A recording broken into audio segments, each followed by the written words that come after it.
The Queens of Spice podcast is created for adult audiences only. Our show contains cursing, vulgar content, dark humor, descriptions of sexual acts and desires, and is not suitable for listeners under the age of 18. Some episodes also contain themes which may be triggering for listeners. Please take care of yourself.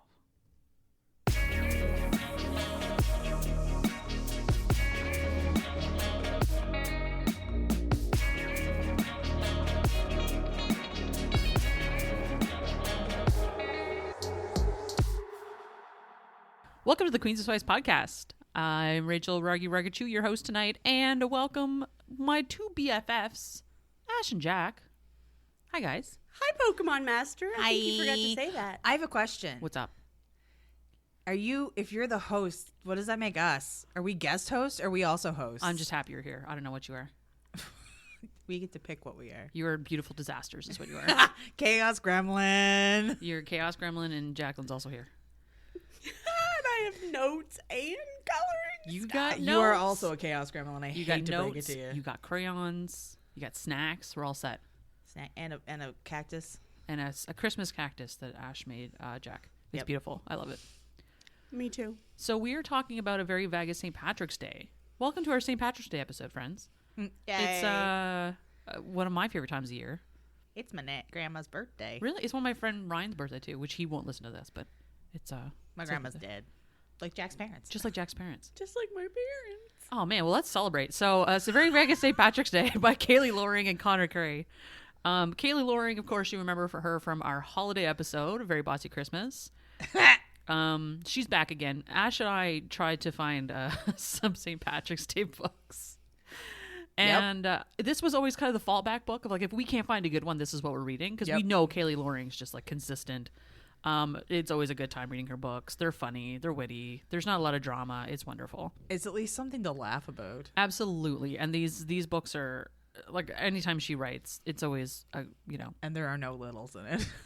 Fuck. Okay. Jack, you know what a little is? Like a leprechaun? Oh, gosh, no. I mean. Like a little person? Nope. No. Rachel, why don't you explain it? You get to read the book about it.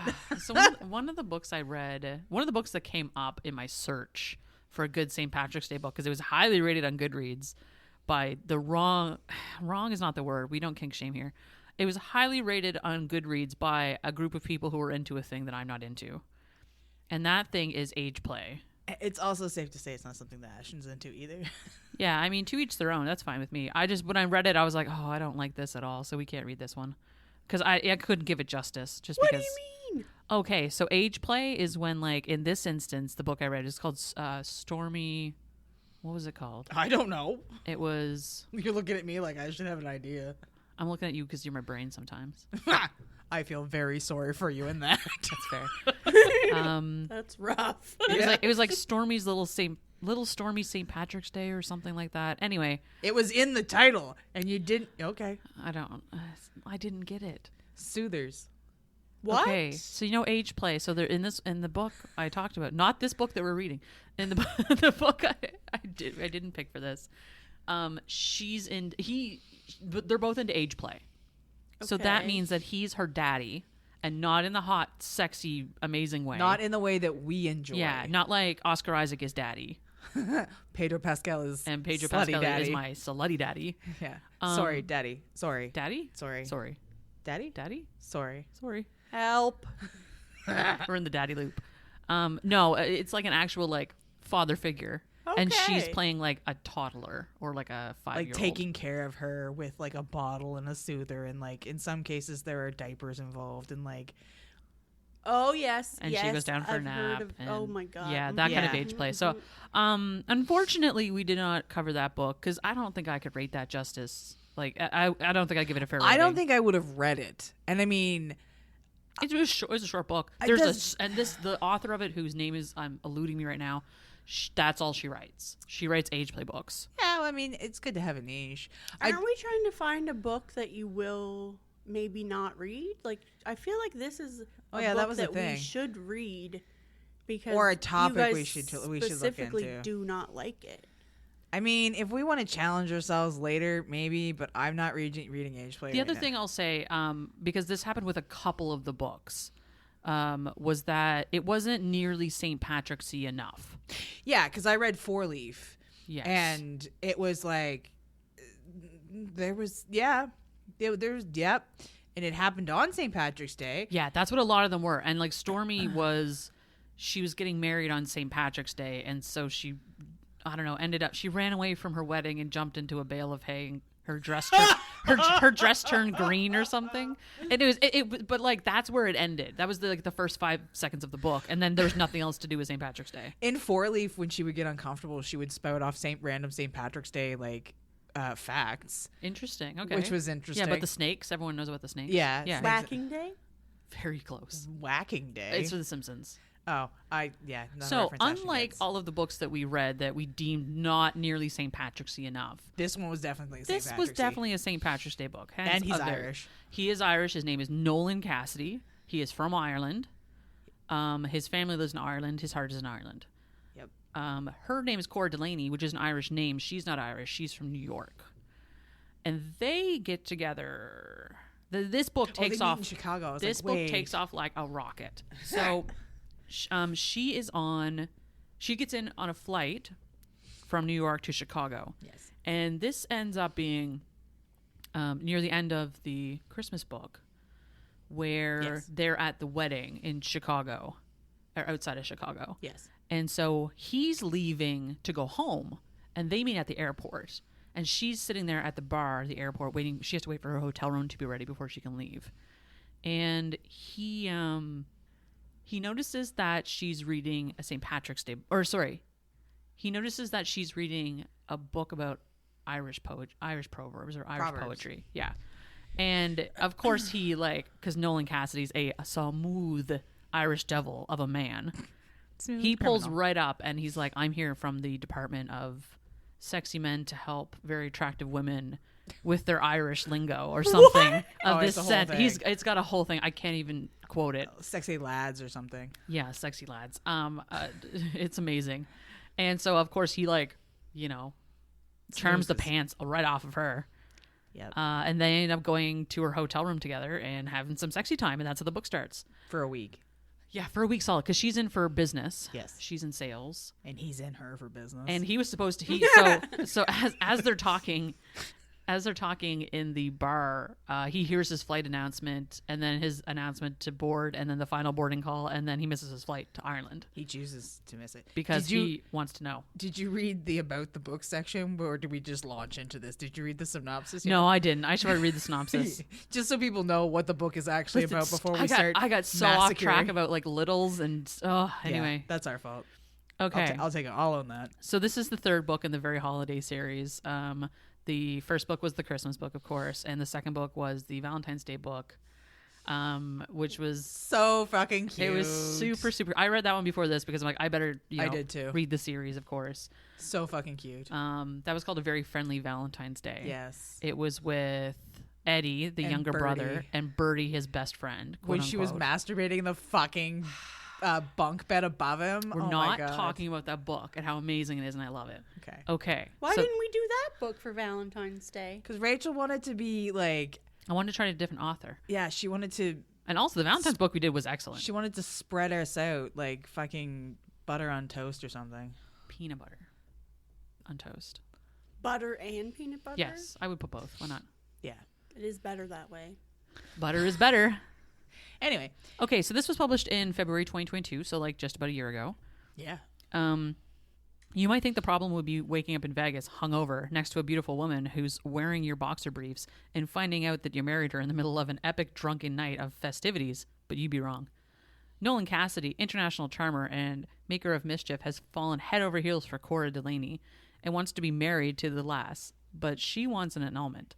So devil-tongued Nolan Cassidy, with his Irish accent, will no doubt change her mind.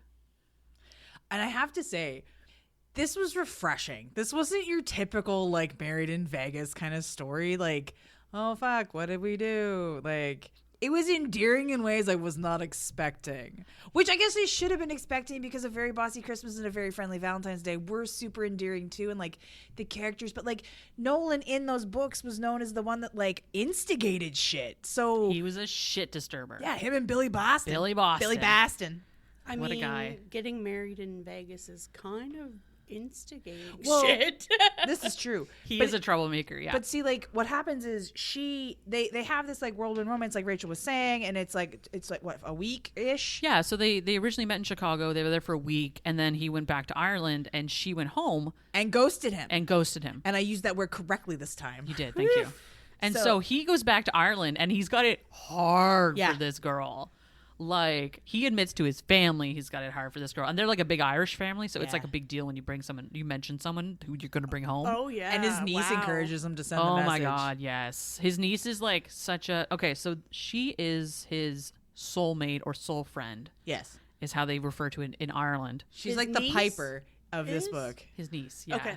Yeah. So like, it's somebody you have a strong like emotional connection with who like kind of gets you. Right. As opposed to like what our soulmate would be here. They explain it in a different way of what it is in Ireland. It's not necessarily like the romantic kind. Correct. It's just someone who like speaks to your soul. It's like your bestie. Yeah. Your soully, that's what I call them. Yeah, it's basically soully. Sure. Yeah, and then she encourages him to send the text, and it doesn't go through. Because they write limericks back and forth to each other. Oh my God, the limericks are cute. So cute. And then she's like, "Oh, well, looks like she blocked your number," and he's like, "What?" Guess you're gonna have to leave it up to fate if you ever see her again. Yeah. So you know, and so Jack, I should frame this that like this is. The week-long whirlwind is like a one-night stand situation where like they're gonna have fun, they're gonna do it a bunch of times, and then they're gonna go their separate ways, and they don't know anything about each other. They don't even know each other's last names. Okay. So they're like keeping that anonymity towards each other so they can't find each other later, sort of thing. Because you find out. Do we spoiler alert it now? Is it a spoiler alert? I mean, it's a really good reason why this happened the way it did. Yeah, so she's a single mom, and she, doesn't get to have she doesn't get to have a fun social life per se with like flings and dating in a traditional sort of way. Yeah. So when she goes on her sales trips, she goes off and finds fun and has flings, and this is a thing that she has done on occasion. Okay, makes sense. Yeah, only this is the one time she's like, "Oh, but I like you." And so this is the thing is that she was this is the year that she was going to date seriously. Oh yeah. But seriously in a way that she was looking for a good father figure for her son. Someone who was safe, someone who could provide them with like a good future and a safe household and that kind of stuff. And like some guy who wears loafers basically. Yeah, like business guy. Business. Numbers. Yeah. And like it should also be said that the child's a shit disturber. The child what's their name? Ashton Skywalker Delaney. Best name ever. Are you serious? That's the kid's name. Yeah, did you not get the messages in the group chat Rachel was sending about like he's a sarcastic little shit? Yeah, that tracks. I'm like, shut up. No. Or how I was like, why is this kid me? Oh wait, no, he's way too cool to be me. Also, this needs to be brought up again because we mentioned this in Bossy Christmas. Raylo. The kid's middle name is Skywalker. Yeah. I'm like Kaley Loring. We're looking at you, girl. We're calling you out here. Raylo? Are you a Raylo? If nothing else, she likes Star Wars, so that's something. Yeah, I mean, props. It's lovely. It's a nice little thing in there. Also, like, I'm cool with you using my name. That was nice. I never see my name in anything. It's great. It was very funny when I started reading. I'm like, oh, this is gonna be wonderful. But I was like, oh, good, another Ashton. That's a boy. Yeah, that's always seems to be the case too. It's always a boy. Yeah. But yeah, so she only allows herself to have fun when she goes away on business trips because when she's home, she has to be mom. She's in mom mode. And that was part of the thing of like when she tells Nolan that like you're because they're like they fall head over heels for each other, obviously. But she's like you're only seeing fun Cora. Yes. You're not seeing home Cora. Those are two different people. Yes. And he, of course, is like, well, I want to see home Cora. Like, I want to see all. I want to see all of you all the time. And now he also didn't know that she had a kid yet. So, man, fast forward to Valentine's Day. Is that when they meet? It's shortly after Valentine's Day. She's in Vegas for a conference. Yeah. And he's in Vegas because he is a boxing promoter, and he was kind of trying to convince like a heavyweight champion guy to take on this other heavyweight guy. I don't know, boxing stuff. Punch, smash, punch. Mostly naked men. Yeah. TKO. That checks out.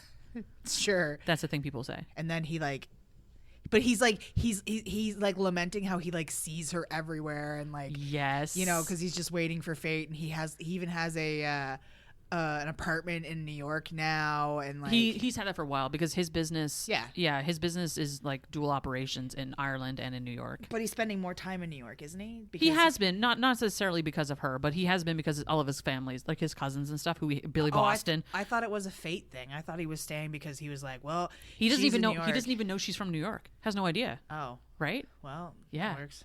This is the thing. At the same time, there is a little bit of Piper. Piper's back on her shit. She has a screenplay about Nora, #Nora, which is Nolan Cora shipping. And so she writes this little screenplay that's a whole chapter in the book about like, oh man, they're both in New York maybe, and they're staying in the same village, and they like cross paths over time, or like she'll be going to get the flower shop, and he'll walk by the flower shop thinking about her, but he doesn't look in, and so he doesn't see her. And coffee shop, he's in getting his coffee, and he walks out one door, she walks in the other door to get her coffee, or vice versa. Or something it's so like that. Cute. Yeah, because Piper and Imogen are like they're similar ages. Yeah, but they become pen pals. Pen pals. Yeah. Spoilers. It's delightful. And is it Imogen or Piper who like convinces Nolan to get an email address? It's Piper. Yeah. Oh, it's so sweet. You've got mail? That's the. You're asking the wrong person. Well, it was mentioned in the book. You just read the book. You've got mail? Yeah. There's Ryan. Tom Hanks. Oh, is it who's Billy? Which one's the one with Billy Crystal? Is Billy Crystal in it? Oh, he's in. I don't know. There's a movie that they compare it to where, you know, they write each other letters and then whatever. Okay, I believe you. Sure. I don't know. Maybe I don't know what I'm talking about. Anyway, she encourages them to write letters to an email address that he creates so that he can say what he needs to say to her or something. And then eventually she gets to read them all. Yes. Well, so, okay, here's the thing. Eventually, but we're not there yet. So, they are both in Vegas at the same time. Rachel's like, I'm getting this back on track. Sorry, I have one more question. What's up? Who are Imogen and Piper? Okay, Imogen is his niece, the one that's like his Soli. It's looked like his Soli. Yeah, his Soli. Okay. And Piper, do you remember Piper from the first? You read Piper's fanfic in the first book, right? But who was she? She was Declan's. Oh, sorry, yeah, she is Maddie's niece. So you remember Declan and Maddie? Macklin? No. Okay. Man, you're usually pretty good at this. I know. So Nolan's cousin is Declan, and Declan's fiance is Maddie, and Maddie's niece is Piper. Okay. Okay?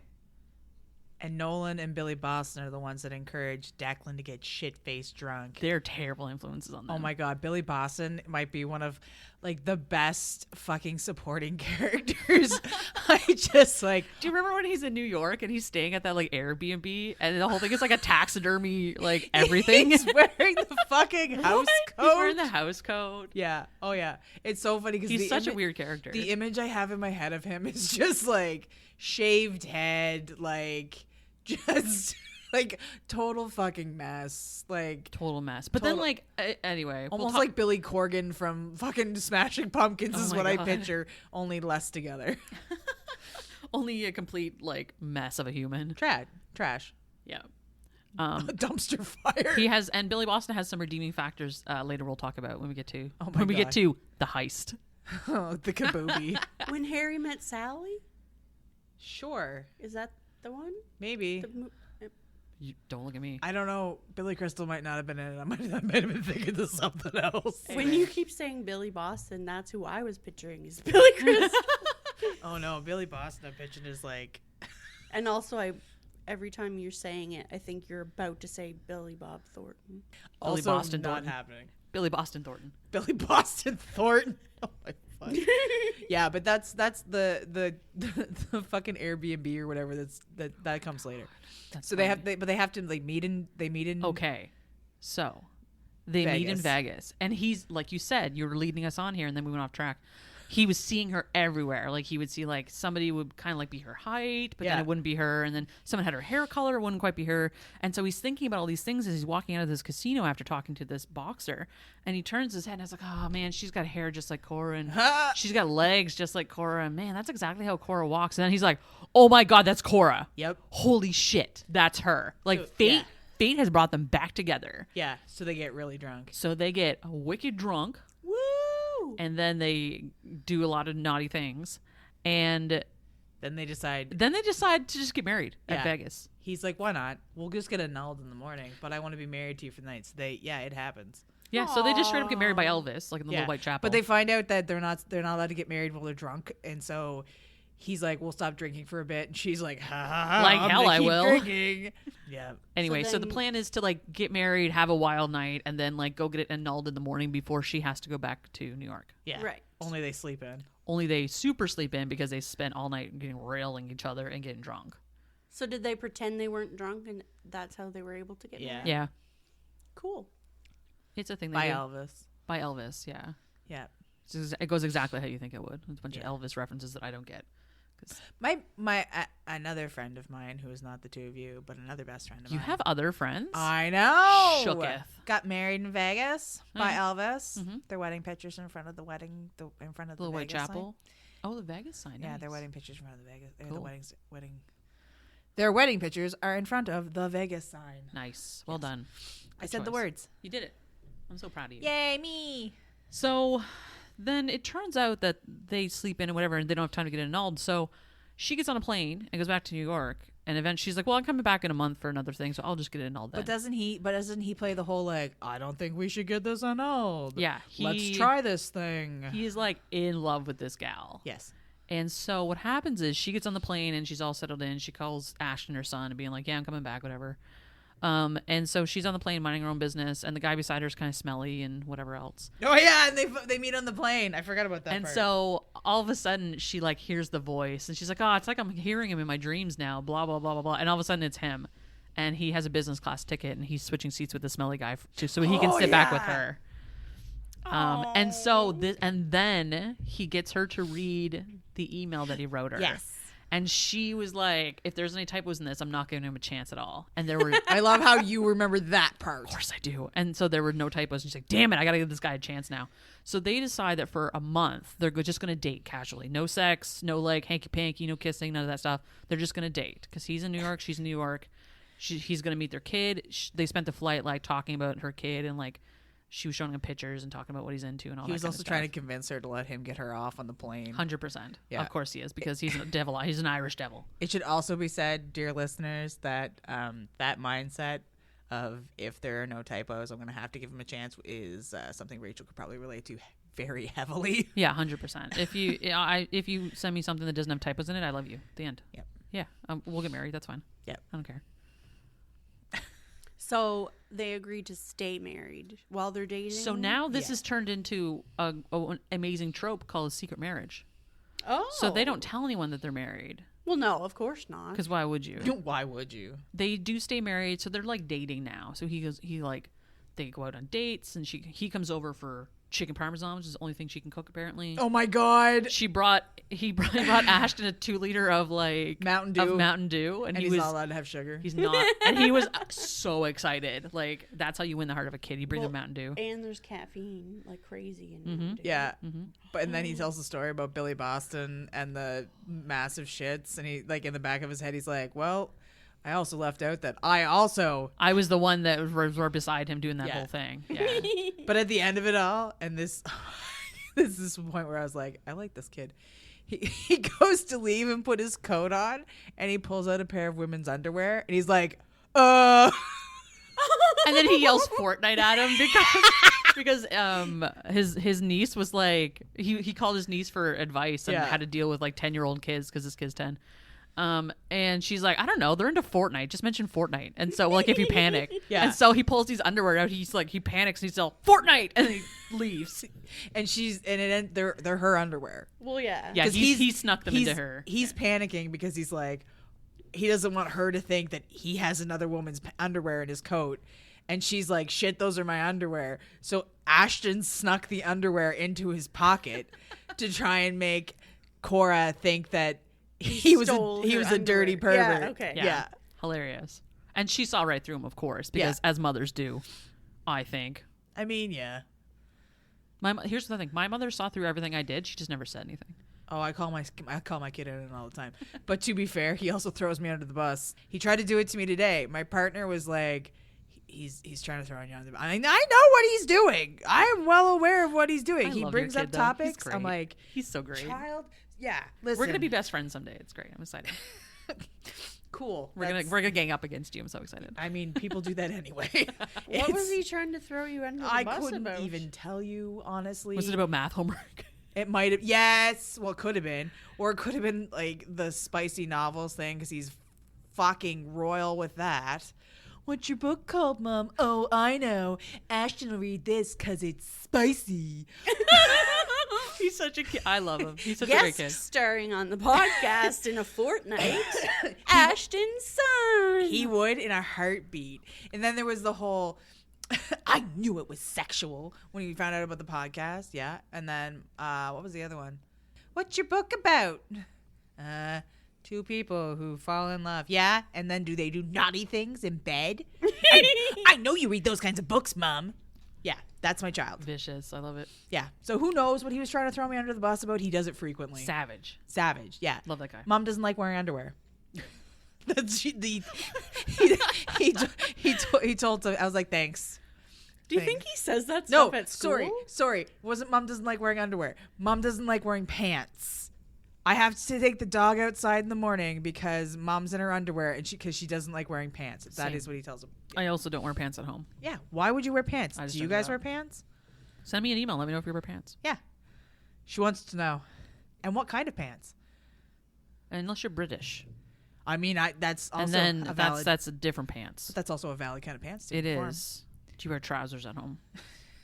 Anyway, so Ashton's a real cool cat, and he's a great kid. Yep, and Rachel pretends she knows about kids. Apparently, I don't know. And he wants to win him over though. Yeah. So, and here's the thing about Nolan is that his heart is in this 1,000,000%. Like he wants this kid to like him. He wants Cora to be his wife forever. Like he's in this, and it's interesting because one of the things, and this is I don't know, I'm always on the fence about it because. You get this like, oh, I've totally changed, or like you made me change, or I'm a completely different person now because I want you in my life for love and blah. Oh, you made me a better man. Hey, I'm always kind of like, about that, because I'm like, people should love each other for who they are, and just because you calm down to get like, I don't know, you just have fun in different ways.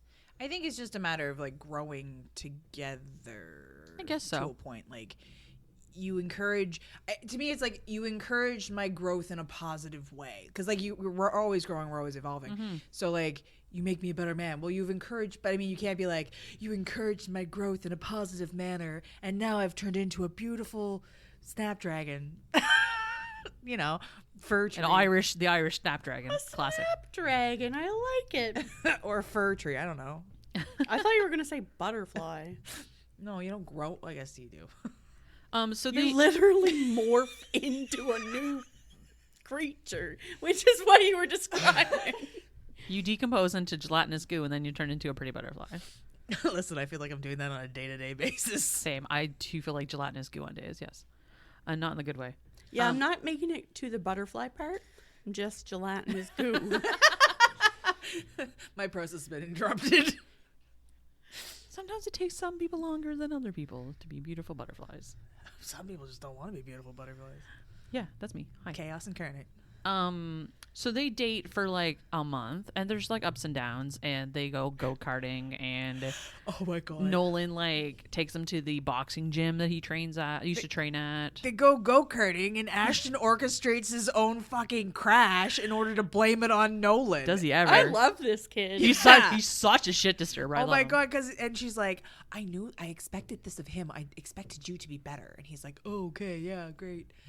Oh my god, and then when he asks Declan where to take her on a date, just the two of them, and he makes a comment about the fucking Staten Island ferry.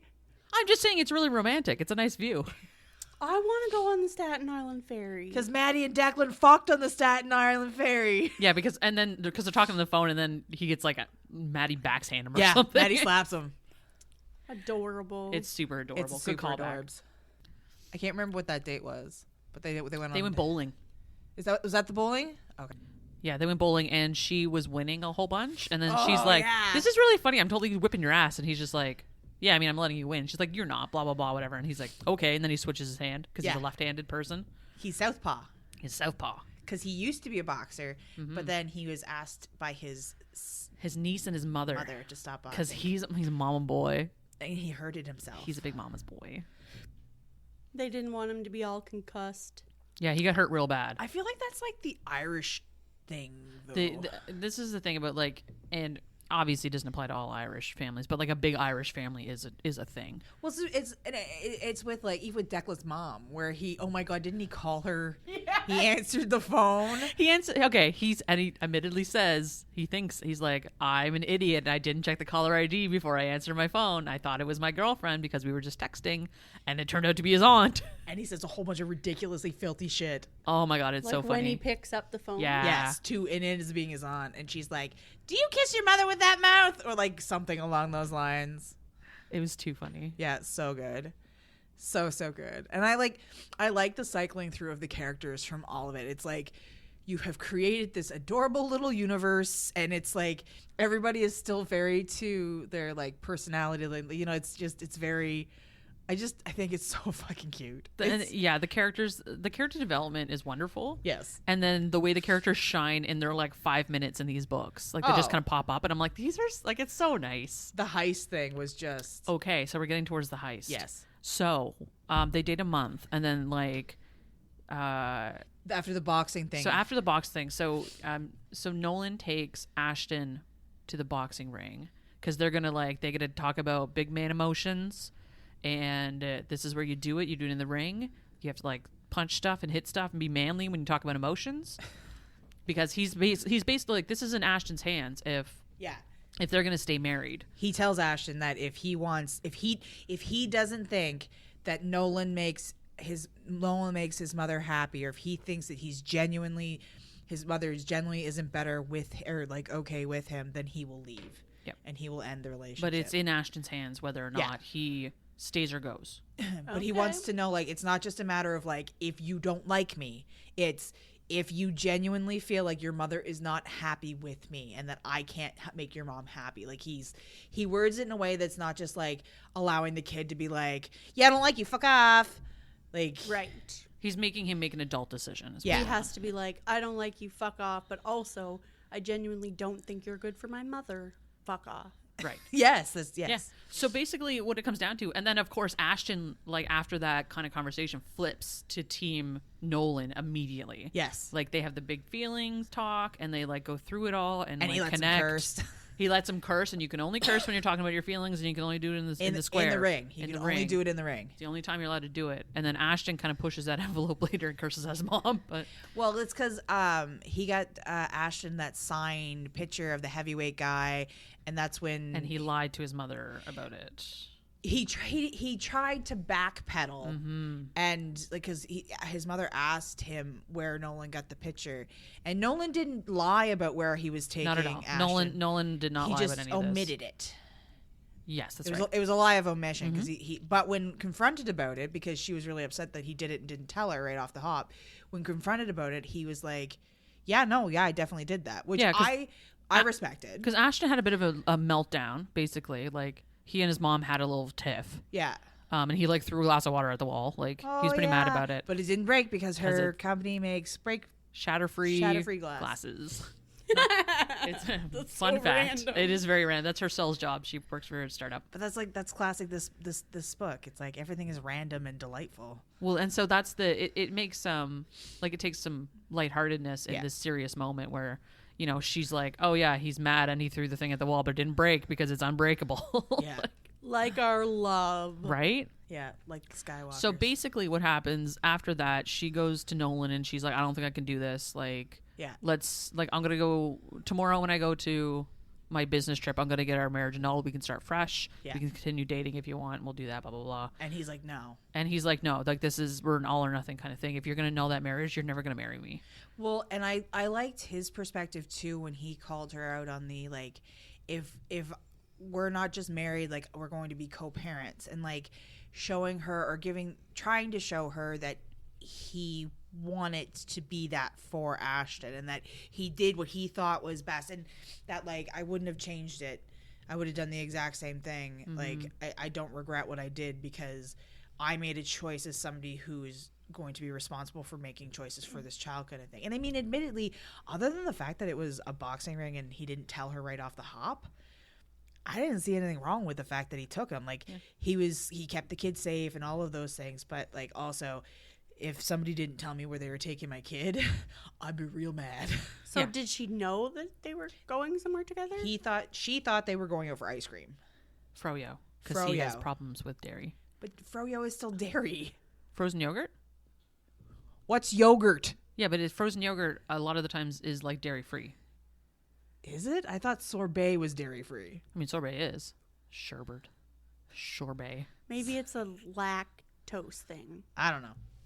But, okay, so she didn't know where they were going, but she knew that he had him. Mm-hmm. And so she was just pissed that they went to a boxing ring. So from my perspective, and maybe Ash, you can fill this in a little bit better, I think a lot of it just caught up with her. And she was maybe overwhelmed and not ready to accept what was going on. I think she's using it definitely as a scapegoat. Yeah. But I mean, as somebody who was a single mom and was definitely, like, had to go through the whole dating thing and stuff like that. Now, granted, my kid would be a lot younger at that point in time. If somebody took my kid somewhere and didn't tell me that they were going there and didn't be like, oh, by the way, we went here, or like... So I guess the equivalent here would be like if your partner took your kid now at 10, but although you have an established relationship. Yeah, you can't even compare it because, like, I've known comparison. My partner and I have been together for 7 years, and he is essentially my kid's father at this point in the game. Mm-hmm.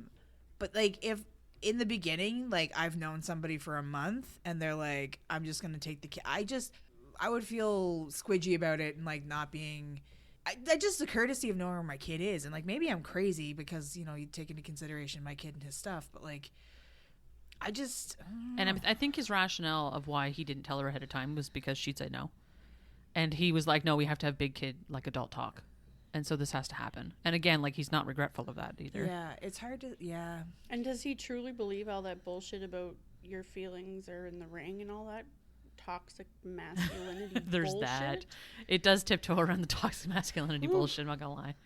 And he is like, we're men, we do this with boxing gloves on, and we talk about emotions. Go for ice cream. I mean, they do go for ice cream afterwards. Yeah, and he does. Like, everything is pretty. Yeah, I mean, I don't know. Would it be any different than, like, playing Fortnite with the kid and being like, we're gonna shoot our feelings out? I don't know. That sounds. Is that what they do in Fortnite? I don't know. I've never played it. My kid's not allowed to play it. Don't they dance or something? Oh, there's a whole bunch of Fortnite dances that I know. I think it's like a cotton candy Call of Duty. Like, it sounds delicious. It's like bright and colorful, and there's, like, stupid dances, but you basically are going around shooting things. We're a Fortnite podcast. Did you know that? My kid's not allowed to play it. Gotcha. Why? You don't even know what it is. Because it says shooting in it. Oh. I don't let him play games. Yeah, this is based in America, so it's a different kind of ball game. Yeah, so shooting's very normal down there, I guess. Even Mario, you don't let him play? No, he's allowed to play Mario. Well, they shoot fire. No, pew pew pews with the guns. All right.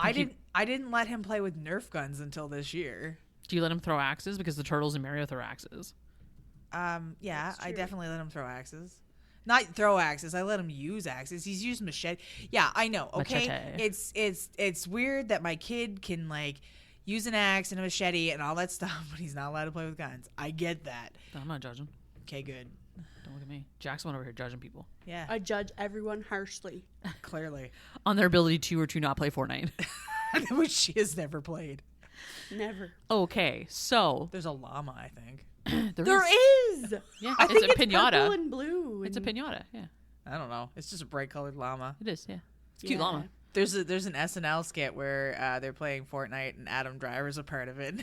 And he's like, I don't know what I'm doing, and it's funny. Anyway, Of course there is. yeah. Just had to plug that in there. Of course you did. Yep. I don't know if we can go a single episode without bringing up Adam Driver. I have gone several episodes without bringing up Adam Driver. Yeah, I feel like usually we bring up Adam Driver. Yeah. Fair. I'm not Okay. even wearing my blanket. Okay, so she's pissed that he took her kid boxing, and now she doesn't want to be married anymore, and she's gonna get an annulment when she goes on business back to Vegas. Right, and so she's leaving for Vegas like very shortly. Okay, I have a question. Who does her kid stay with? The Her grandparents, parents. Okay. who are hilarious. I love how Ashton's like, you're gonna ruin this relationship to his mom after he is admittedly team. He's Team Nolan. Nolan. Yeah, he does, and this is the thing. He does like a 150. Yeah. Or sorry, and this is the thing. He does like a 180 on it. I like the 150. Yeah. Please leave that in. No, He did a 150. Not quite all the way to 180, but He was already mostly halfway there, and then he took off running. Thanks, guys. I appreciate it. I like it. Listen, you don't fuck up as much as we do, so we gotta call you on that shit when it happens. I love how she's immediately gonna like delete the thing where she fucked up, but we fuck up all the time. You have no idea how many times I do that too. I edit out so much shit that I fuck up Well, you would have to. constantly. Okay, so the heist. Nice. What? There's There's so many. This fucking book, The Heist, the Kabooby.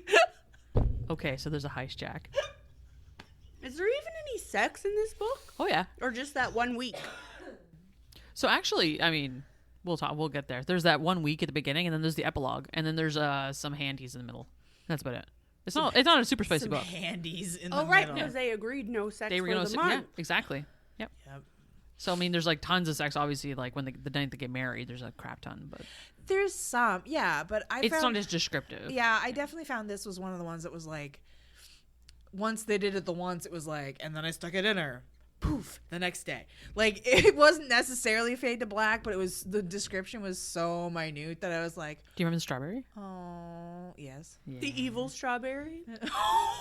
What? Please tell me you've seen that video. No. Do you remember E-Bomb's World? Okay, we gotta watch the evil strawberry after. Everybody look up the evil strawberry. You're a stupid little baby man. If you know, you know. And I don't know, so I have no idea. I have no clue. Okay, so the heist. The heist. So Wait, the strawberry. I interrupted you with the strawberry thing. oh, it was mostly It was a sex thing. it was a sex thing. You're gonna read some of it. It's fine. She's like, no, I shouldn't have brought it up. Ask and you shall receive. It is an evil strawberry. I don't think it was evil at all, actually. but Jacqueline will. that's a me problem. The heist. Okay, so what happens is she goes off to Vegas, I can't and stop. and Nolan goes and gets hammered with Billy Boston. Oh my god, yes, and this is where he ends up at the fucking Airbnb with the taxidermy shit, and he's like wearing Okay. the fucking house coat. Okay, Ash, I need to. Do you remember in A Very Bossy Christmas, Oh god. the night after they had their bachelor party? Yeah. They all woke up in the same hotel room, and everyone was wearing everyone else's clothes. Yes. The same thing happens in this one. Yeah. Billy Boston and Nolan wake up like in each other's clothes. I feel like, well, was it stated that Nolan was in Billy Boston's clothes, or just that Billy Boston was in Nolan's clothes? Nolan was wearing the robe, and Billy Oh, Boston was yes. wearing his pants. Right. It has to be a thing for them. It's so funny. It has to like. And there's never an explanation. It just happens, and I love it. I feel Like like it's just an Irish thing? Is that what you're It thinking? may be. I don't know. I think it's I was just in a- Ireland, and I didn't say I would do that. Well, how would you know? Did you spend that much time with them? I wish. Nobody no. got drunk with me and switched clothes. I woke No. up in my same clothes every morning. I went with my mom. It was super tame. I'm not gonna You lie. could have switched clothes with her. Yeah, It's true. We could have got really hammered and switched clothes. yeah. Didn't do that I'd at all. switch clothes with my mom, except for she's dead and doesn't have any clothes anymore. And she's way littler than me. We couldn't do it. I feel like since somebody asked whether or not Jacqueline's parents are actually dead, she's bringing it up more than she ever has. No, I feel like just once per episode. So the heist. The heist, the kaboobie. Okay, so when Nolan wakes up from his like drunk haze, Yeah. he's got a couple of missed calls and voicemails and all that jazz. And one of the missed calls is from Cora's parents. Yes. And so he's like, "Oh shit, is something going on?" And before he gets a chance to call them back, there's a knock on his door. And who's at the door but Ashton and the grandparents? Shit. Boston's there. And Billy Boston gets up and he's like, "I guess I'll make coffee then, shall I?" And he goes off and makes coffee. He's great. I love Billy Boston. He's such a great. I like that they fleshed him out a little bit more in this book. Yes. Like, it's so much. I can't wait because he's gonna get a book. Well, because he was all sad. That's why he was at the Airbnb. He was all sad because the girl he was with told him he was childish or something. Something like that. It was anyway. They talked some feelings, some big feelings, of course. Yeah, waking up with your friend's pants on. Not childish at all.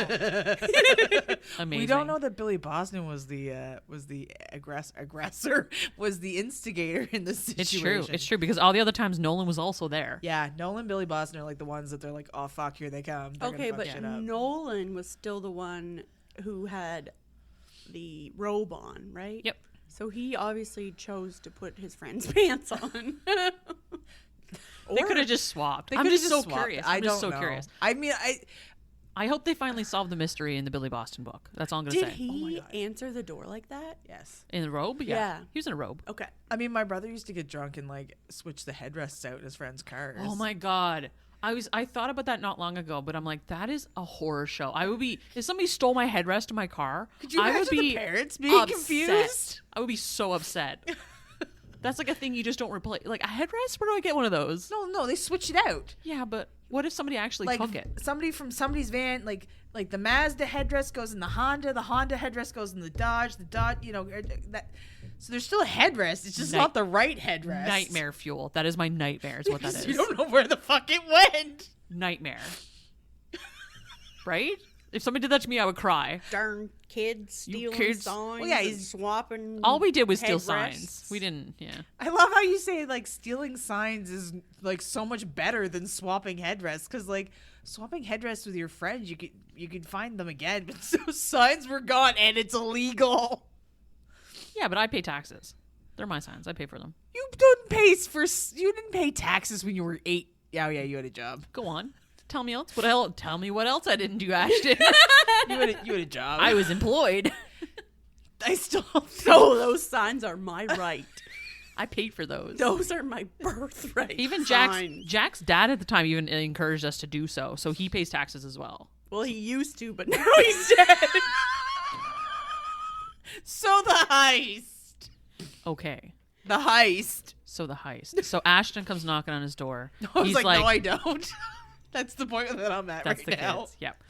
So Ashton comes, the child Ashton, the 10-year-old, The fictional Ashton. the fictional one, comes knocking on the door with the grandparents, and he's like, "What are we gonna do? Mom took off. She's gonna know the thing. Like, Fix this. we gotta fix this. What are we gonna do?" And so, of course, Billy Boston's there, and he's like, "Well, what are we gonna do?" And Nolan's like, "Well, shit, we gotta get a crew together. We got a crew." And then It was very Ocean's 11. It was 1,000% Ocean's It was 11. very Ocean's They 11. made a reference to a movie. I think it was a Hitchcock movie too, and I'm like, I don't understand what that means. There's a lot of movie references in this that I just do not understand because Well, I'm not big on that. the heist even had a name. Like he's like, we could do the Billy Bob Thornton. He's like, oh, but that would take a lot of moving parts. It wasn't actually Billy Bob Thornton. I don't know, it actually was. This ends up being called the Nolan 7. The Nolan 7. Yeah, so Ocean's 11 kind of thing. So these are the Nolan 7. Okay.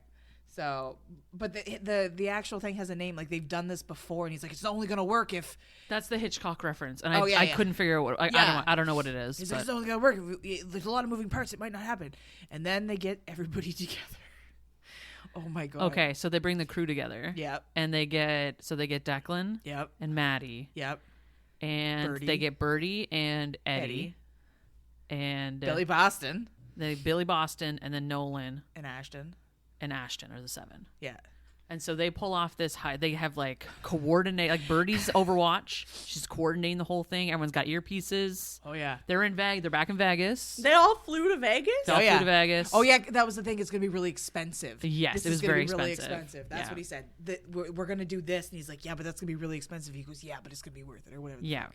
So Declan and Maddie end up being like the whale and the something. Oh my god! And they all Declan have is titles. So bad. Declan is so. He's supposed to be a high bad. roller, and he just like can't act. And it's very funny because He's Eddie so is dry. Eddie is an actor. Yeah. And he's like, "You're speaking in subtext again."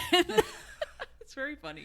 And then Maddie's like the charming one, but Declan is just like so dry. It's like that when you see in those movies where he's like, "Yes, I am the high roller." That's the subtext. Yeah. He speaks in subtext. Yeah, it's brilliant. And so what ends up happening is that so she's trying to make it to the like Place to courthouse or whatever to get this marriage annulled. And so the goal of the heist is for her not to get there. Yeah. And to make her change her mind about wanting to annul the marriage. Wow, so it's a two-parter. It's a two-parter. Yeah. Yeah. But what ends up happening is like she's on her way, and she sees Ashton randomly. Yeah, and he's all these things occur. Yeah, but before you find out about the thing, she just sees Ashton, and she's like Coming out of a porta potty. coming out of a porta potty in Vegas. in Vegas, and she's like, "What are you doing?" And he's like, and he takes off. And she chases him, of course. yeah. Yes, I am a high roller. Bye, Mom. So she chases after him and like finds him, and then that's when they launch into the story of how the heist actually went down, which is hilarious because now we're also getting a chapter from like, Ashton's point of view. the kid's perspective in it, which I think was basically the whole point of it, because like there's those moments where he's like, I think that's gross, or like, Yeah. you know, Or she was like really pretty in that dress. Like, Yeah. it was very funny. like really pretty in that dress Yeah. because it's written from a 10-year-old's perspective. And And there's some stuff he doesn't understand. And, Yeah. And the caboodle. Kabooby, Kabooby. the Kabooby, That's Kaboober. Kaboober.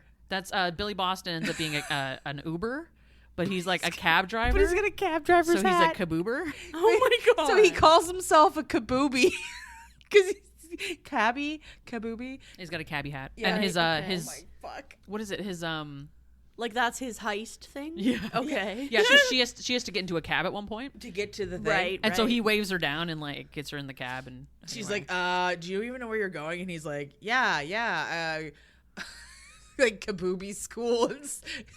I've been a kabooby for 14 years. Yeah, it's like the thing of it is like I could hear it said in Billy Boston's voice because I listened to the audiobook of A Very Friendly Christmas. Yeah, So yeah. I have that in my head and I'm like, oh my Jesus. That's amazing. Oh my god. And she gets out. Yeah, And so it's she gets over. out, and well, she runs into Eddie, and Eddie's pretending to be a French person and trying to do the same thing to go get a marriage annulled to Eddie's like Bunny the last. or something. So Candy.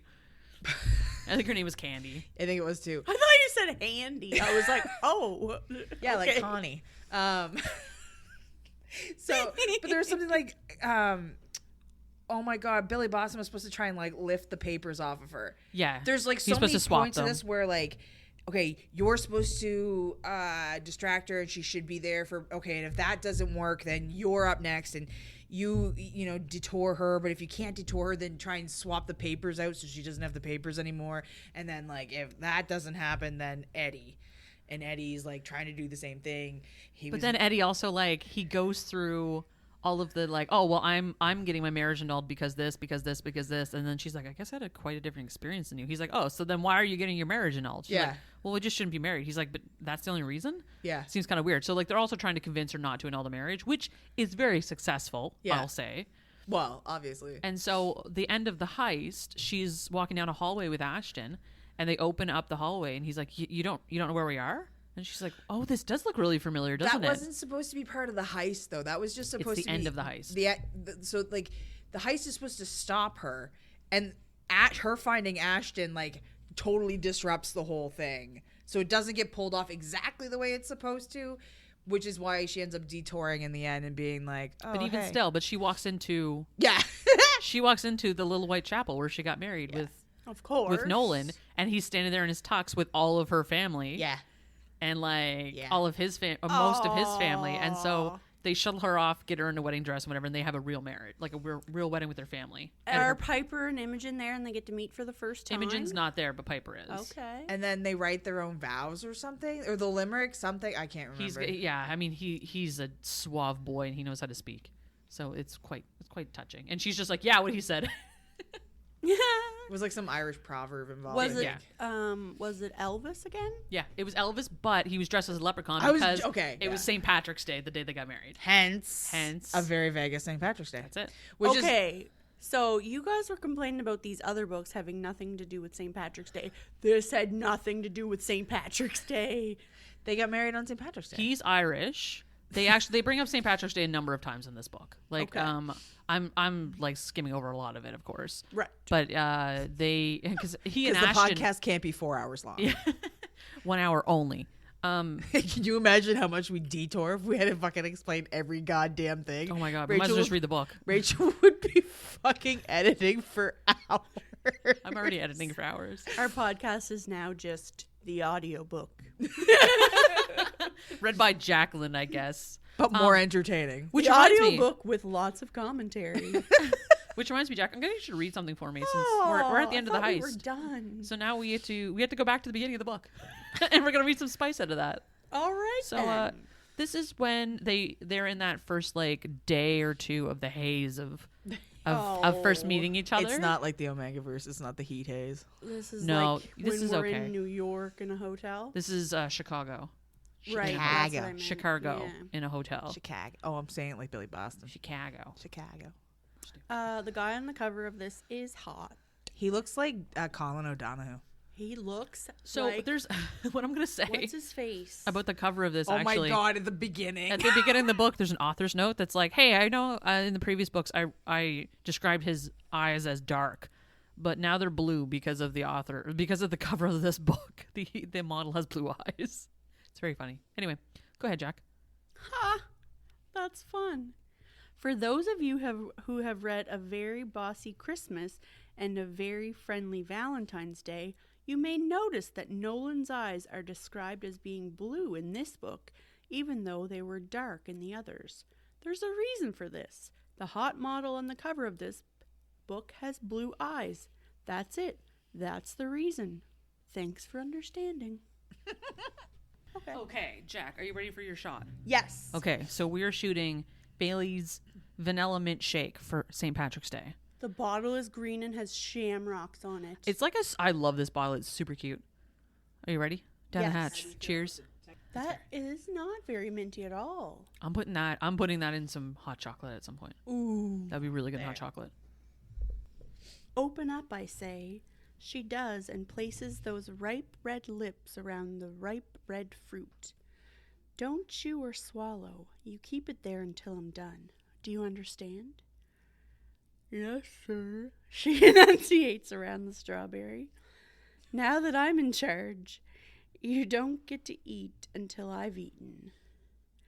I kiss down her breasts, her belly.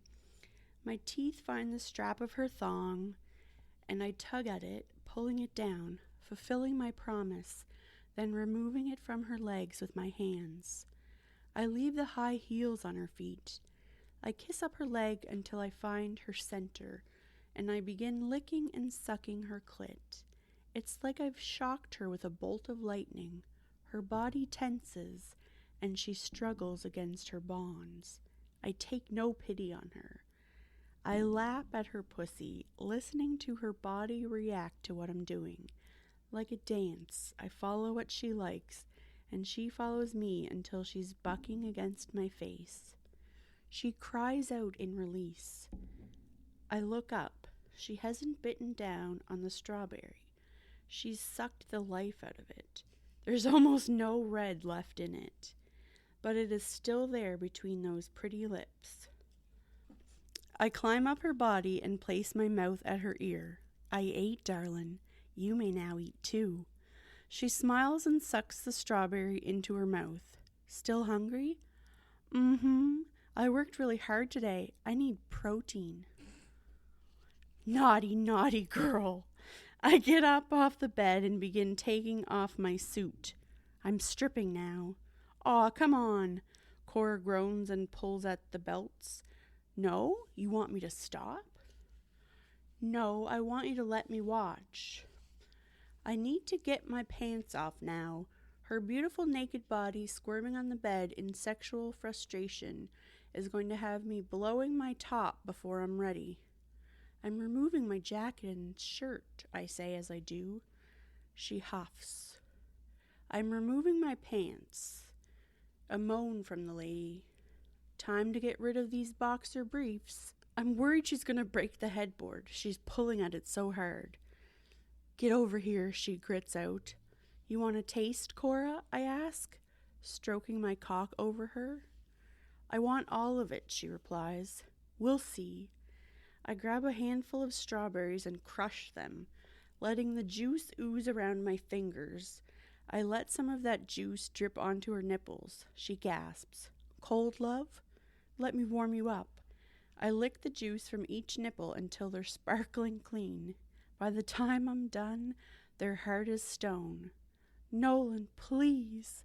I don't think she knows specifically what she's begging for, but that's not the point.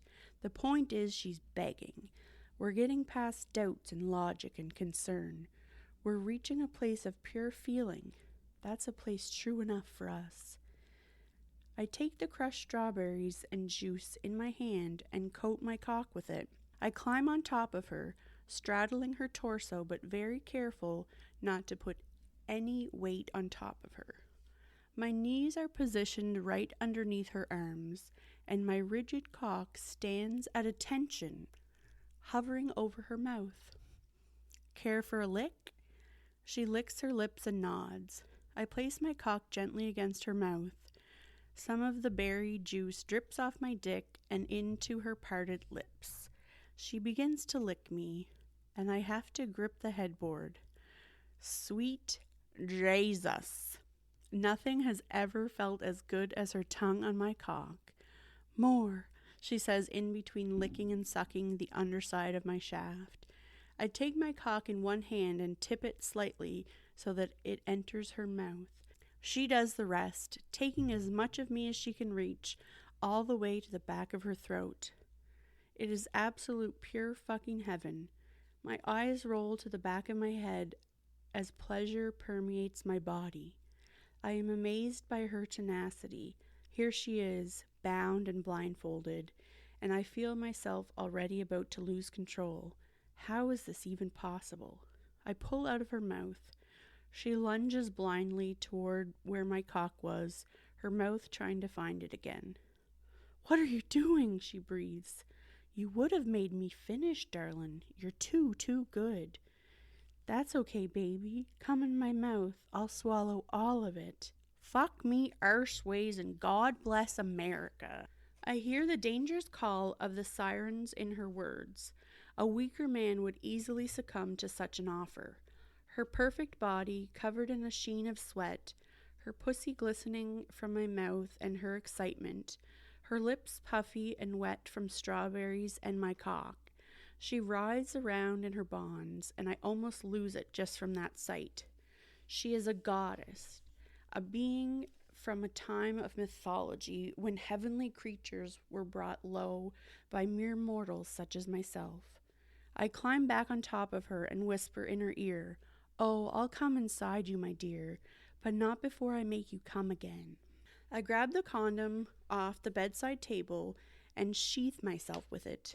It's not difficult to do. My dick is no longer sticky with sweet strawberry, but licked clean and left slick from her mouth. I notch myself at her entrance. I reach over and grab a piece of ice from the bucket, placing it in my mouth. At the same time that I push myself inside her, my ice-filled mouth finds one of her nipples and I coat it in cool water.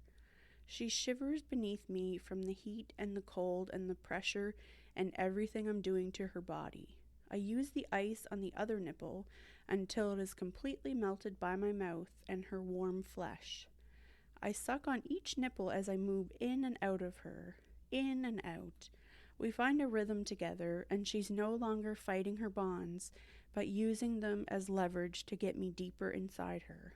Her cries grow louder, and my thrusts grow harder, until her cries crescendo. I soon follow and come myself, just as I promised. Aww. Thanks, Jack. Just as he promised. What a guy. So polite. God bless America. Thanks for that, Jack. How'd you feel about that? The whole time I was reading it, I hoped that the strawberries were washed. Yeah, they were. Because yeah, I have an issue with They were packaged strawberries. fruit that isn't washed. He went down specifically to the hotel kitchen and got them he himself. swindled the strawberries. He did. He swindled them. Yeah. Because they weren't going to Okay. give them to him, and he's like, "Well, I better go sweet talk somebody about this." So he did. Well, and they weren't going to give them to him, and then he found out that they had them because it was for another It was pancakes with strawberries or something. something. Yeah, and he's like, well, they're like, well, they're pre-packaged. Well, then give me the packages and open them. So it was a whole thing. Okay. Yeah, it was very funny. So that was like clothed male, naked female again, which comes up a lot. It's such a thing. Yep. Okay. It's an alpha move. And little like light BDSM is what But he did get naked. he did.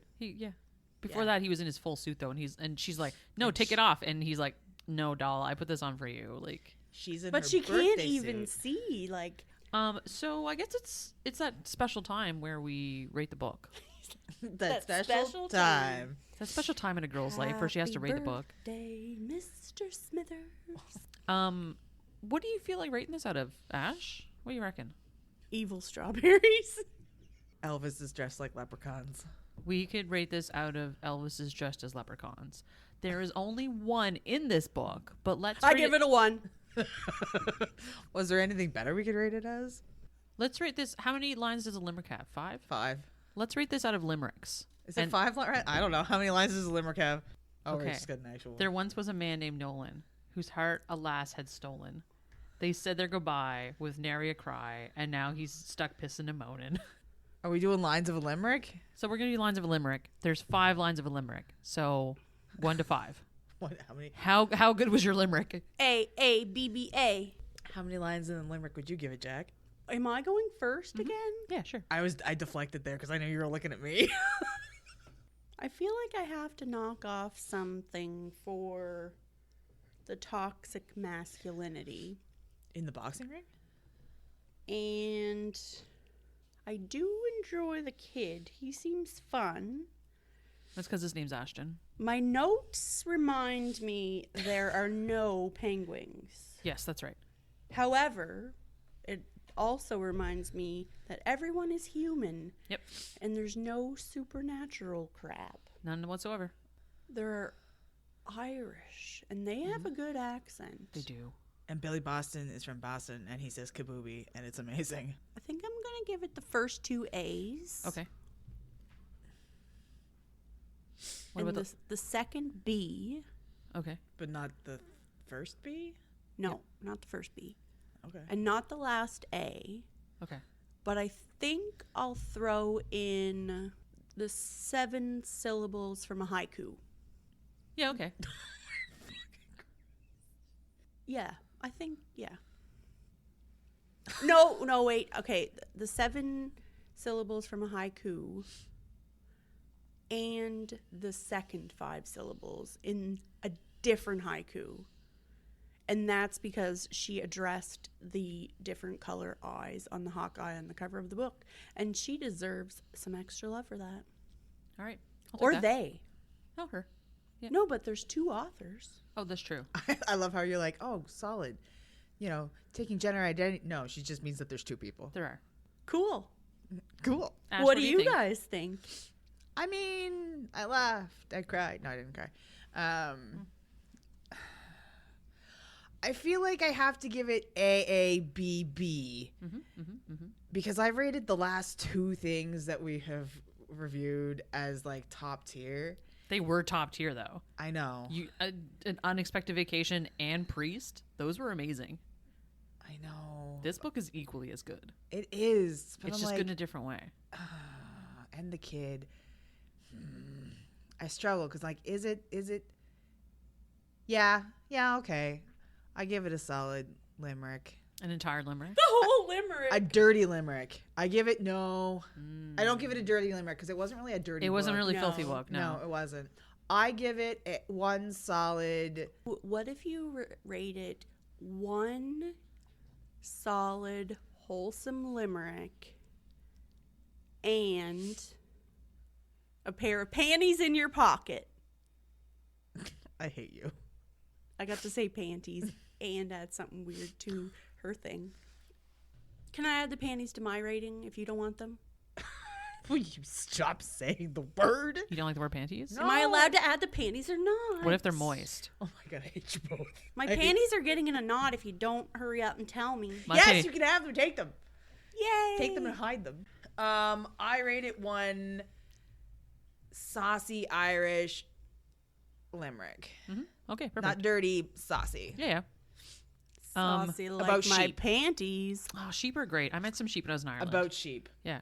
Anyway, how many lines in limerick would you rate this? Let's see. So I'm gonna rate this 1 full limerick about moist panties. Yes! And Ooh, I it have was- a question about your limerick. Is that okay? yeah. Are we thinking that the A's are rhyming with moist or panties? I think it has to start with moist and then go to panties. So it's like moist, moist, panties, panties, moist? yes. Okay, perfect. I just, you. yeah, thanks. No, I appreciate the clarification. Thanks. I'm going to write it down. I appreciate that. I'll take a picture of it and post it to social later, so it can be immortalized there. Thanks. You're welcome. I thought this book was wonderful. It was fun to read. I like how they flipped the script on it in the narrative of like it started real hot and spicy, and then they kind of had to sort out this fake marriage or this secret marriage thing going on. And I mean, we glossed over a lot of it, but there's so much like fun banter, and there's so much like Nolan's a wonderful guy. I like Nolan. I like him a lot. He's wonderful. I love the whole family dynamic that's going on. I like how close they are with their family and that kind of stuff. Anyway, there's a lot of stuff about this book that's enjoyable. Yes. And I highly recommend it. And definitely go read it. And, Yes. Happy St. Patrick's Day, guys. Happy St. Wear Patrick's green Day. things and drink green things. So thanks for joining me this week, guys. Next episode is going to be a sports book. What? Because I know that Jack likes sports ball. Go sports ball! Oh, It's called Gravity by Tal Bauer. yeah, it is. Gravity, oh my god, is it about rock climbing? No. It's about Oh. hockey. Yep. That's a sport in Canada. Yep. It's a truly Canadian book. Yes. The it's author's so not Canadian, sweet. but the book is. He's is so sweet. Ash, is that available on Kindle Unlimited? Yes. Okay, so you can download it on KU.